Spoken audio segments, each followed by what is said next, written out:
Ça c'est de l'ambiance. Hein. Allez, je me débarrasse de ça, je reviens tout de suite. C'est sympa, cette ambiance, ça me rappelle un soir où ça s'est bien passé comme ça, un spectacle. Et à la fin, il y a des gens qui sont venus me voir et m'ont dit Hassan, on a adoré ton spectacle, on a envie de t'emmener dans une soirée d'onologie. Sauf que moi, je savais pas ce que ça voulait dire. Je pensais à un truc un peu ésotérique. Ouais, genre secte. On fait tourner des tables, tout ça. Enfin, c'est presque pareil, sauf que là, ils font tourner des verres.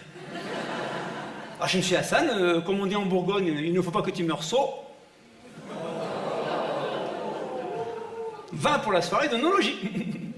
Mais à peine j'y arrive, il y en a un qui me fait non, surtout tout à son pas, on va synchroniser. Tu vas m'intro quoi? Non, parce qu'on a souvent essayé dans ce métier de m'intro, tout ça. Mais jusque-là, j'ai toujours réussi à dédier le sujet.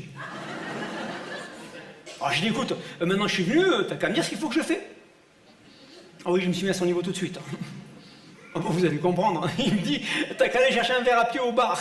Le bar était à 5 mètres. Pas prendre une voiture en vélo, chercher un verre, franchement. Alors genre avec mon verre, ils mettent un petit peu de vin, je le goûte, et le mien il était bon. Mais je dis le mien, parce que je sais pas ce qu'ils avaient.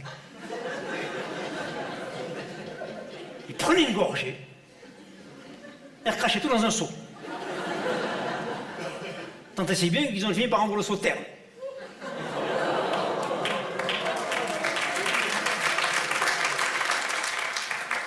Alors je me suis dit, Hassan, comme tu ne connais rien, tu te cales sur ton voisin, et tu fais pareil. Et là, tu commences pas à me tourner son verre, là. Et les... T'as vu la robe?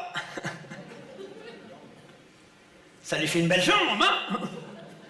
Et moi, je dis que moi, il voit la jambe, je n'aime pas la robe, moi. Et là, tu continues. Il me dit, non, il faut profiter du goût à la fois. Tannique et amer du vin. Ah, tannique, ta mère, c'est mon domaine. Ça a acheté un froid. Alors j'ai dit à Hassan, arrête de faire ton spiritueux. Tu suis, c'est pas difficile. Et là-dessus, il m'amène à Bergerac. Et il me demande mon avis. Et moi j'étais embêté. J'étais comme ça, je dis, il a du nez ce Bergerac. Après ils m'ont proposé un Saint-Joseph. Il est charpenté le Joseph.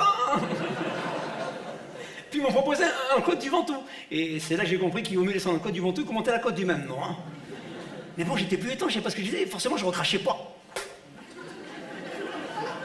Alors ils m'ont proposé un côte rôti. Va savoir pourquoi. J'ai demandé saignant.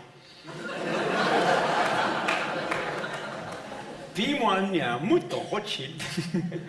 Crois-moi que mes origines, il a pas bêlé longtemps. Direct à la Mecque. Ensuite, il tenait absolument à me faire goûter un Beaujolais. Un vin qu'aimait beaucoup Hitler, je crois. Un vin que je crois gammé. Et on a enchaîné sur un vin à menotter.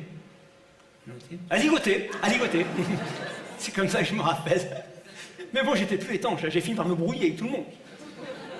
Surtout quand à un moment, je leur ai dit, écoutez, je suis pas bien, il faut que je me soulage, je sens les cabernets. Alors là, il ne me parlait plus. J'ai dit, ça va, j'ai compris, je me retire. Mais non, sans faire un jeu de mots de bonne loi. Je leur ai dit, rappelez-vous que le vin ne s'abîme jamais. Comme on dit dans la Drôme et dans le centre, le vin ne s'use que si l'on s'en sert.